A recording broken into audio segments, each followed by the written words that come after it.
So for almost now, 20 years or so, I've been associated with CAPS, and I've attended most of the Subroto memorial seminars and spoken at a few.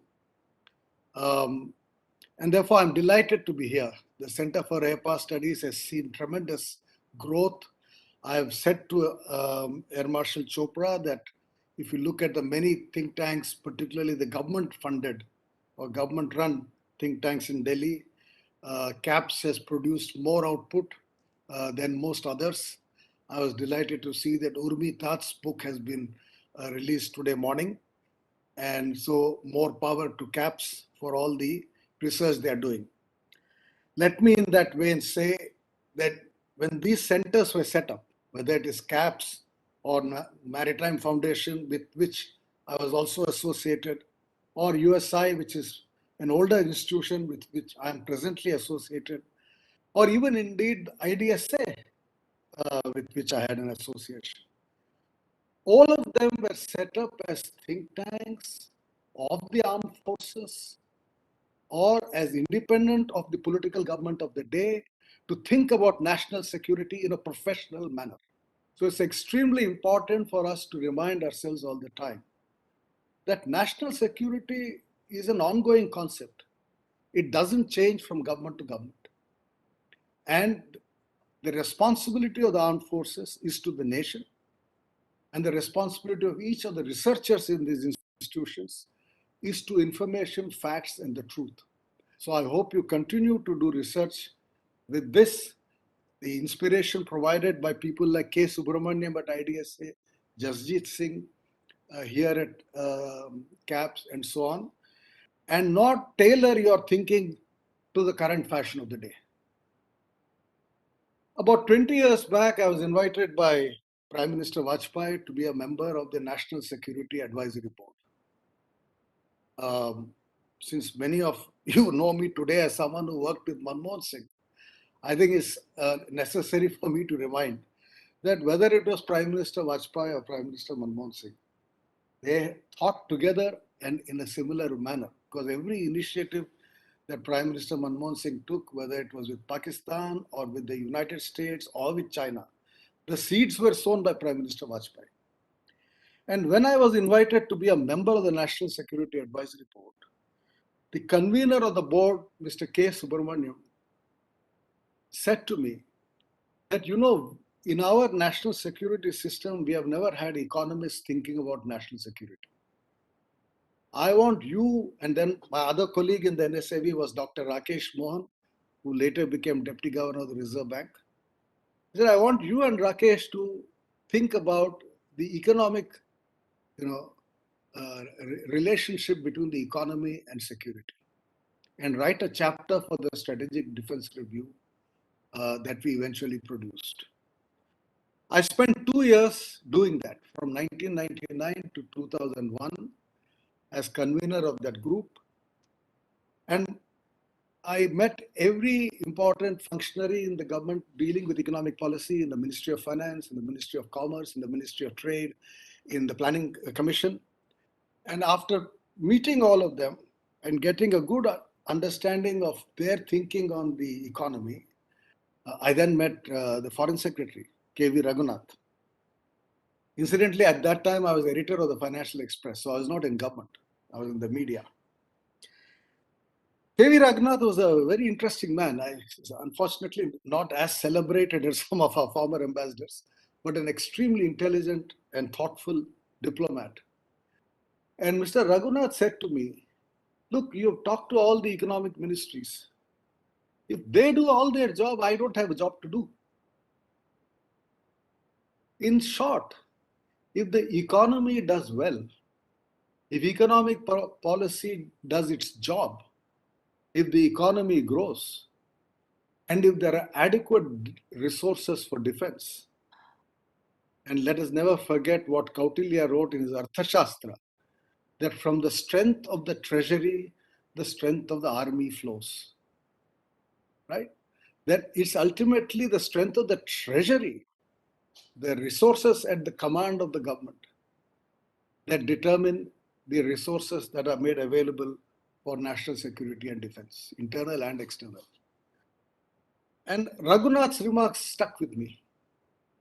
I then spent some time writing a paper, which eventually became the title of my book, The Strategic Consequences of India's Economic Performance. And the sum and substance of that argument, and that book was published in 2006, was that if the Indian economy does well, India would be able to handle its national security challenges. Because, on the one hand, domestic development with increase in employment, increase in income, reduction in poverty, development of backward regions, all of these being the consequences of domestic economic development, would reduce the challenge posed by internal security. There may be other internal security challenges that are not related to economic grievances, but a large number of them are. So, reducing domestic economic grievances, inequalities. This morning's newspaper has told us that India has the highest rate of inequality between the top 10% and the bottom 50%. So, domestic economic development is an extremely important policy initiative required for domestic security. But equally external, that India is more engaged with the world, becomes a more competitive global economy, is able to export more, import more. And that was the lesson that China taught to many developing countries. That is not just about exporting, trade is about both importing and exporting. And China became both an importing power and an exporting power.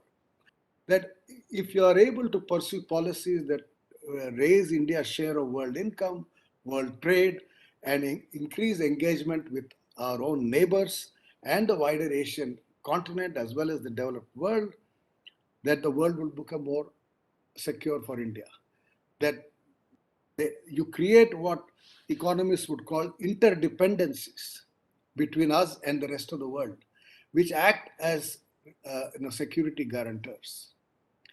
And that was precisely what the leadership of both Prime Minister Vajpayee and Prime Minister Manmohan Singh ensured when between 1998 and 2012, over a 14-15 year period, India rose phenomenally compared to the previous 50 years. Our rate of growth was 3.5% from 1950 to 80, 5.5% from 1980 to 2000, 7.5% after 2000, and almost 9% during the first 4 years of UPA government, Manmohan Singh's government. This escalation in the growth rate from 5.5 to 7.5 to almost 9 is what turned global opinion about India and what altered the global security environment for India. Lee Kuan Yew, who was a critic of India, for decades a critic of India, never took India seriously, was finally forced to say in 2007 that India and China have to be the two engines of Asia's rise. When Lee Kuan Yew said that, the world took him seriously.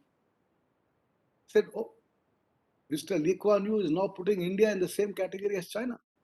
Because China had, by 2007, already emerged as 2 or 3 times bigger than India, or probably more.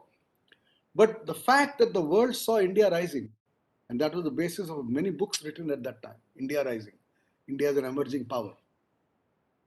And the several things followed. The Manmohan Singh Musharraf dialogue with Pakistan was a consequence of Pakistan's recognition that India is now in a different league. Just as we need to take a fresh look at our relations with China, given the fact that China is in a different league, the Pakistanis chose to take a fresh look at us because we had entered a different league. So changing economic balances altered security perceptions. Third, the US nuclear deal. The United States, which was hostile towards India even till 1998, imposed sanctions on India when we declared ourselves a nuclear weapons state, was forced to help us in concluding the civil nuclear energy agreement. And that was entirely a consequence of increasing American economic interest in India. I have recently written an essay on Kissinger's role in US-China relations, drawing attention to the role of US business in the US-China relationship. which we should never in India forget. How American business interests drove that relationship and made US and China allies for almost 40 years. And it is that US business that then started looking at taking a new view of India and altered perceptions in the US. I can tell you from personal experience how we were able to use the US Chamber of Commerce and US businessmen as lobbyists for India when the nuclear deal had to be voted in the US Congress, the 123 agreement. It was Indian and American business that lobbied congressmen and made sure that the nuclear deal was done. Then there is the example of even China, the resumption of the dialogue, the hopeful period between 19, I would say between 2001, 2003 and 2010, when the border talks began and progressed very rapidly with M.K. Narayanan being from the Indian side, before him Brajesh Mishra. And why was it that during the period of Wen Jiabao and Hu Jintao, the Chinese were taking a more favorable view of India? Because they saw what the rest of the world was saying about India, and they wanted to maintain a reasonable relationship.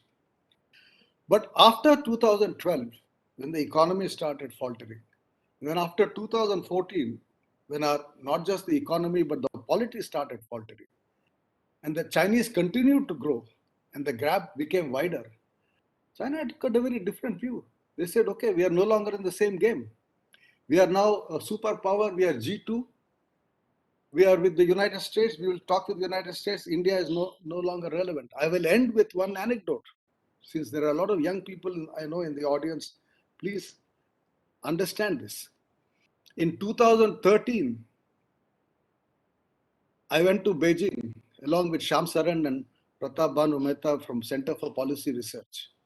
And there were three people from Brookings, Strobe Talbot, Martin Indig, and one more person, Tanvi Madan from Brookings.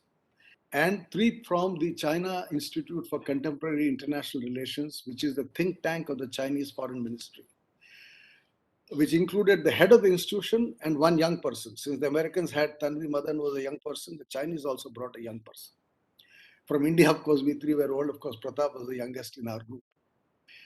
The conversation began with this young Chinese saying, I can understand a dialogue between United States and China. You are a declining power, we are a rising power, but why is India at this table? And the rest of that session was devoted to we three Indians trying to explain why we were at that table. Now, the point is really that unless your economy continues to grow and returns to that 8%, we are well below that, and now whatever numbers you may see, the fact is the average rate of growth now. Arvind Virmani is speaking after me. He's a better person to speak on the rates of growth, but I'm sure even he would agree that we are nowhere near 8%. I mean, there can be a dispute whether we are at 7 or 6 or 5 and how we are likely to grow. But it will take us some time to be seen once again by the world as being in the same league as China. And so to conclude my observations, and as I said, I'm not well, so I can't really speak for long, and that will help you save time, uh, that the diplomatic challenge for India is really at home. And that is what K.V. Raghunath said to me, that if everything at home works well, to quote Dr. Manmohan Singh, one of his famous quotes, the world wants India to do well, our problems are at home. The world will want India to do well because we are a large country, large market, source of lot of talent, etc. There's no reason why the world doesn't want India to do well. But unless we manage our affairs in a manner at home that the world feels, as Suhasini Haidar said, that the world feels inspired by our example rather than scared by our example, I think we would be a more secure nation. Thank you.